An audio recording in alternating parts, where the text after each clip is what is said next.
नमस्कार लाडक्या बहिणींनो, तुमच्यासाठी मोठी अपडेट आहे आपल्याजवळ। आता पाहू शकता आजची तारीख आहे बघा इकडे 19 सप्टेंबर, जे आहे लाडक्या बहिणीसाठी मोठी अपडेट राहणार आहे।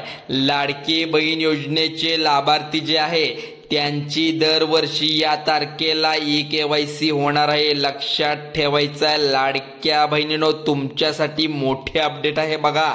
पुन्हा एकदा सांगतोय कारण दरवर्षीप्रमाणे इथे सांगण्यात आलेलं जी तुमची ई-केवायसी असते ती या तारखेला पूर्ण करणार आहे।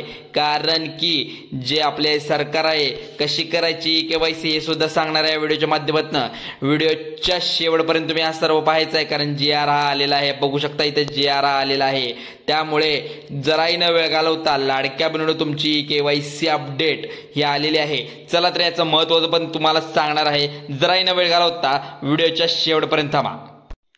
चला तर व्हिडिओला सुरुवात करूया। मुख्यमंत्री माझी लाडकी बहीण योजना, आता आपण हे सर्व पाहणार आहोत बघा इकडे।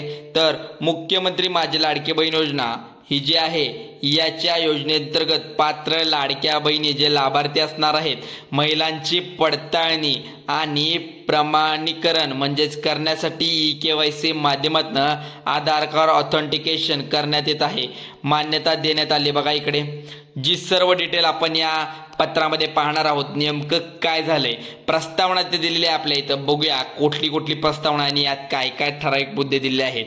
तर इथं बघू शकता की लाडकी बहीण जी काढलेली आहे ही योजना सरकारच्या माध्यमातून, पण या योजनेचे जे लाभार्थी आहेत त्यांना ही ठराविक माहिती नसणार आहे। त्याच्यासाठी ही माहिती आहे राज्यातील महिलांच्या आर्थिक स्वातंत्र्यासाठी आणि त्यांच्या आरोग्य आणि पोषण सुधारणा करण्यासाठी आणि कुटुंबातील त्यांचा निर्णय भूमिका मजबूत करण्यासाठी महाराष्ट्र राज्य मुख्यमंत्री माझी लाडकी बहीण योजनेची प्रभावी अंमलबजावणी करण्यात येत आहे।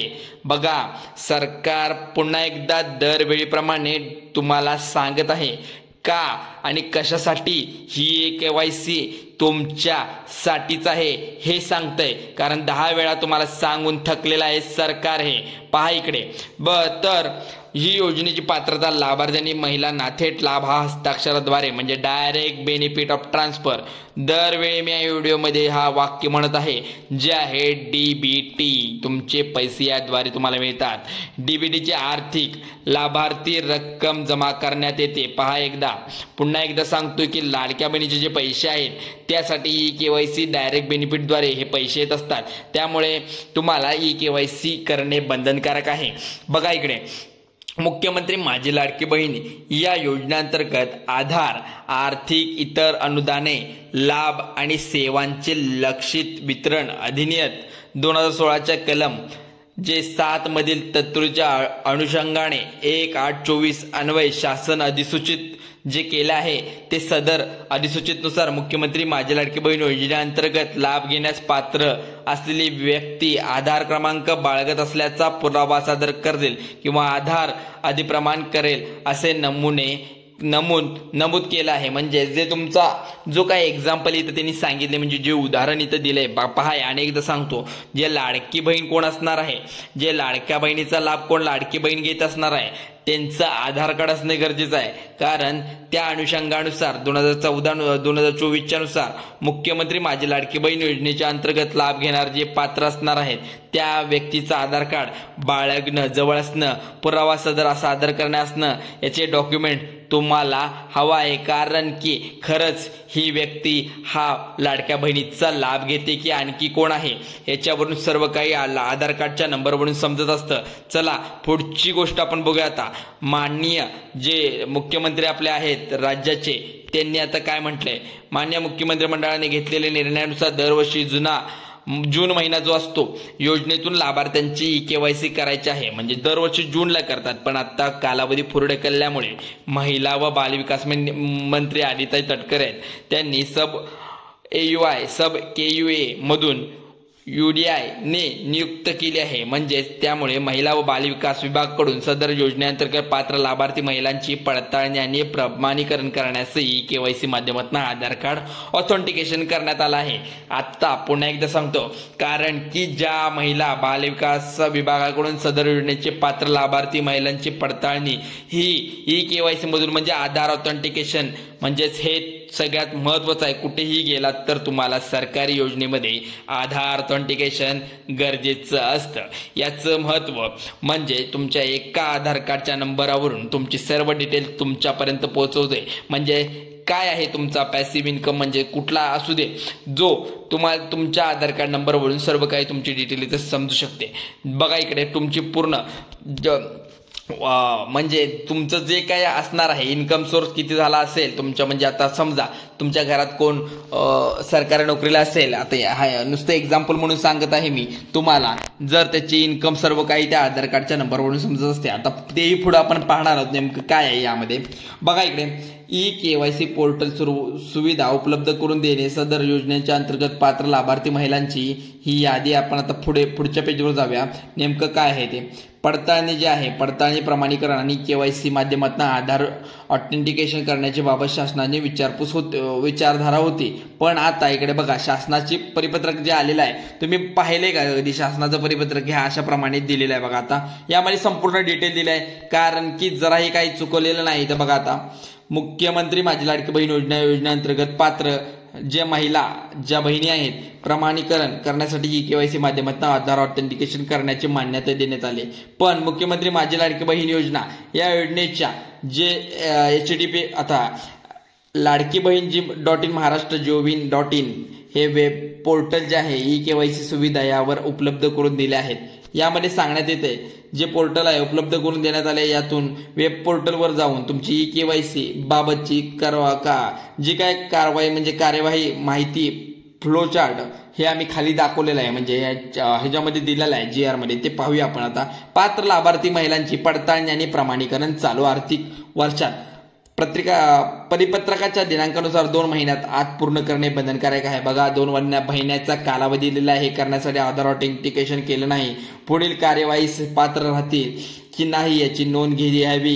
कारण की बघा आधार ऑथेंटिकेशन केलं नसेल तर तुम्ही तुमचे 2 महिने मध्ये लवकरात लवकर करून घ्या. तिसरं जे आहे तसेच योजनेअंतर्गत दरवर्षी जून महिन्यापासून 2 महिन्याच्या कालावधीत योजनेअंतर्गत मधील लाभार्थी KYC करणे बंधनकारक असणार आहे. बघा 2 वेळा सांगत आहे KYC 2 महिन्याच्या आत करून घ्या.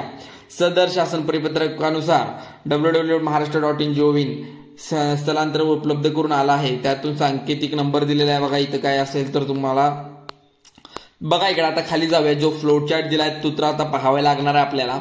बघा इकडे मुख्यमंत्री माझी लाडकी बहीण योजना या लाभार्थ्यातनं KYC बाबतची काय आहे कारवाई बाबतच्या माहितीची फ्लो चार्ट दिलाय. फ्लो चार्ट म्हणजे तुमची सर्व डिटेल एकाच या चार्ट मध्ये असणार आहे.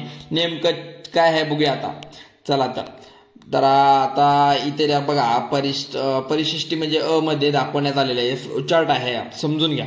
लाभार्थी जो लाडके बहीण .in महाराष्ट्र.gov.in या वेबसाईटवर जाऊन तुम्हाला चेक करायचं आहे. तिथून खाली आल्यानंतर तिथं क्लिक केल्यानंतर मुखपृष्ठ म्हणजे पहिलं ओपन पेज होणार आहे. त्यावर KYC बॅनर दिसणार आहे, तिथे क्लिक करायचं आहे. तिथून क्लिक केल्यावर खाली येणार. परत खाली येण्यानंतर KYC फ्लो उघडणे, फ्लोचार्ट उघडणे, लाभार्थी आधार क्रमांक पडताळणी आणि कोड कॅप्चा असतो तिथं ते उघडून तुम्हाला सेंड OTP येणार. सेंड OTP आल्यानंतर परत ॲरो खाली येणार. खाली ॲरो आल्यानंतर इथे खाली बघा दिसते तुम्हाला KYC जे आहे आधीच पूर्ण आहे की नाही हे तपासणी तुम्हाला इथे दिसून जाईल. मग त्यानंतर तुम्हाला इकडे एक पर्याय होय आणि इकडे पर्याय नाही असं होणार. होय तर होय, नाही तर नो ते तर आहे. बघा इकडे आता तुम्हाला जर इथं KYC होय असेल, KYC आधीच पूर्ण केली असेल असं संदेश प्राप्त होईल. नंतर नाही तर आधार क्रमांक मुख्यमंत्री माझी लाडकी बहीण योजनेअंतर्गत पात्र यादीत असाल की नाही याची नोंदणी इथं दिसून येईल. आता बघा इकडेच खाली जाऊया आता सरळ. जर तुमचं इथे KYC नसेल, इथून खाली आला तर आधार क्रमांक आधार कार्ड लाभातून मंजुरी यादीमध्ये नाही तपासणी दिसेल.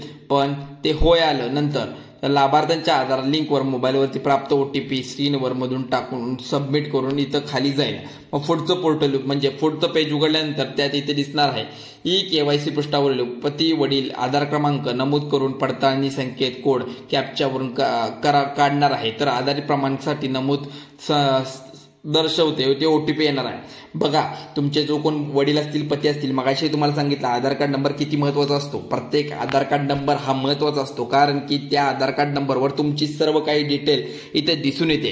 कारण नंतर इकडे बघू शकता तुम्हाला आता दाखवतो. नंतर पती व वडील यांचा आधार कार्ड मोबाईलवरील प्राप्त झाल्यास तर OTP आणि स्क्रीनवर टाकून सबमिट होऊ शकतो. बघा इकडे तर लिमिट सुद्धा सांगितल्याप्रमाणे 2.5 लाखापेक्षा वार्षिक उत्पन्न कमी असायला हवे. त्याचे नियम तुम्हाला नंतर माहीतच आहे. इथून तुम्ही हे जर KYC पूर्ण केला तर तुम्हाला संपूर्ण डिटेल तिथे येऊन जाईल आणि काळजी करायचं काही काम नाही. यानंतर जो जात प्रवर्ग पर्याय निवडावा लागणार आहे. त्यानंतर खालील बाबतीत डिक्लेरेशन करायला लागणार आहे. माझ्या कुटुंबातील सर्व व्यक्ती कर्मचारी म्हणून सरकारी विभाग उपक्रम मंडळ भारत सरकार किंवा राज्य सरकारच्या स्थानिक संस्थेत कार्यरत नाही, सेवानिवृत्त किंवा सेवा घेत नाही असं होय का नाही याची सर्व डिटेल तुम्हाला देण्यात येईल. कारण की माझ्या कुटुंबातील केवळ एक अविवाहित महिला लाभ घेत आहेत. होय की नाही याची क्लिक केल्यानंतर सबमिट होऊन जाणार आहे तुमचा हा फॉर्म आणि शेवटच्या फॉर्मवर येणार आहे सक्सेस. तुमची KYC पडताळणी यशस्वीरित्या पूर्ण झाली आहे असा संदेश येईल आणि या लाडक्या बहिणी आनंदी राहतील. कारण की हा लाडक्या बहिणीसाठी अत्यंत महत्त्वाचा क्षण आहे. यातून खूप जणी बाहेर सुद्धा होणार आहे. कारण त्यांचं सरकारी घरात कोणतरी व्यक्ती असेल किंवा 2.5 लाखापेक्षा उत्पन्न जास्त असेल या बाहेर सुद्धा पडू शकतात. त्यामुळे तुम्ही तुमची काळजी घ्या. लाडक्या बहिणीवर तुमच्यासाठी सुवर्ण संधी आहे. KYC केल्याशिवाय तुम्ही आता पुढे जाऊ शकत नाही हे तुम्ही खात्री करून घ्या. कारण KYC केलीच पाहिजे. चला तर हा व्हिडिओ आणि हा GR कसा वाटला तुम्ही नक्की मला कमेंटमध्ये कळवा. आणि ह्या चॅनलवर नवीन असाल तर आत्ताच लाईक करा आणि तुमच्या जवळच्या व्यक्तीला शेअर करा. चला लगेच आभारी आहोत.